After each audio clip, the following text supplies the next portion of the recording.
নমস্কাৰ বন্ধু বান্ধৱীসকল DW ফালৰ পৰা প্ৰকাশ পালে দুখন অতি গুৰুত্বপূৰ্ণ নটিফিকেশ্যন বিশেষতঃ বহু প্ৰাৰ্থীৰ নাম হোল্ড কৰি ৰখা হ'ল প্ৰথমখন নটিফিকেশ্যন আপোনালোকক দেখাইছোঁ ইয়াত লিখা আছে বিশেষতঃ স্পেচিয়েল ৰিক্ৰুইটমেণ্ট সম্পৰ্কত এই দুখন নটিফিকেশ্যন প্ৰথম নটিফিকেশ্যনখন আপোনালোকে চাই লওক স্পেচিয়েল ৰিক্ৰুইটমেণ্ট ড্ৰাইভ এডভাৰটাইজ নাম্বাৰটো দিছে under DW Assam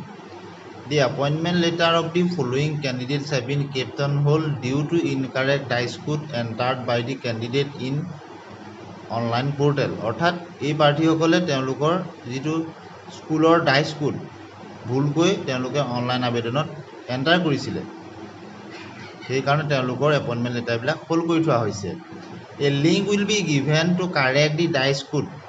which will be made live from 3/9/2024 to 8/9/2024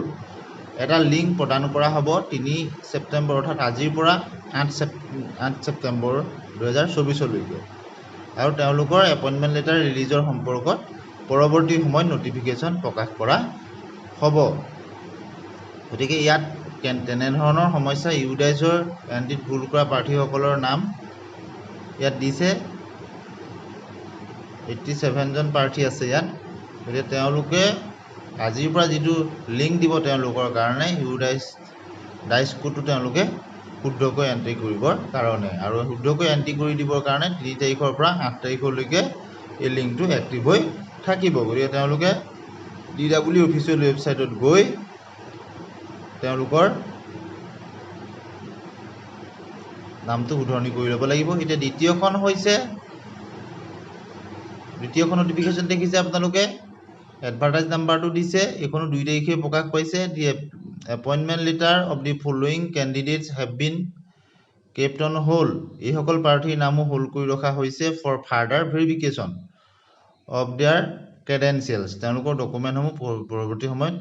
যিখিনি ডকুমেণ্ট উল্লেখ কৰি দিছে EGS KGBV মাল্টিপল এণ্ট্ৰি এই সকলো ফাৰ্ডাৰ তেওঁলোকে চাব DW ফালৰ পৰা আৰু তেওঁলোকৰ ক্ষেত্ৰতো পৰৱৰ্তী সময়ত এইখিনি ভেৰিফিকেশ্যন হৈ যোৱাৰ পিছত ওৱান্স ভেৰিফিকেশ্যন ইজ অভাৰ এবাৰ তেওঁলোকৰ যেতিয়া ভেৰিফিকেশ্যন হৈ যাব তেওঁলোকৰ এপইণ্টমেণ্ট লেটাৰসমূহ অনলাইনত মুকলি কৰি দিয়া হ'ব আৰু DW অফিচৰ কাৰণে তেওঁলোক অহাৰ কোনো প্ৰয়োজন নাই এই কথা সম্পূৰ্ণ নটিচ দুইখনতে উল্লেখ কৰিছে দুইখন নটিচত উল্লেখ কৰিছে যে তেওঁলোকৰ ইউডাইচৰ কাৰণৰ সমস্যাই হওক বা অন্য কাৰণতে হওক এই দ্বিতীয়খন নটিফিকেশ্যনত প্ৰায় 5704 গৰাকী প্ৰাৰ্থী আছে তেওঁলোকৰ বিভিন্ন কাৰণত তেওঁলোকৰ ফাৰ্ডাৰ ভেৰিফিকেশ্যনৰ কাৰণে তেওঁলোকৰ নামখিনি হোল্ড কৰি ৰখা হৈছে দুইখন নটিফিকেশ্যনত স্পষ্টকৈ কোৱা হৈছে যে কোনো প্ৰাৰ্থী এই সম্পৰ্কত DW ভিজিট কৰিব নালাগে যি কৰিব লাগিব তেওঁলোকে অনলাইনে কৰিব লাগিব লিখা আছে ইয়াত appointment letter will be release through the online পৰ্টেলত দিয়া হ'ব নটিচ এবাউট ৰিলিজ দিয়াৰ appointment letter will be given পিছত তেওঁলোকক পুনৰ নটিচ দি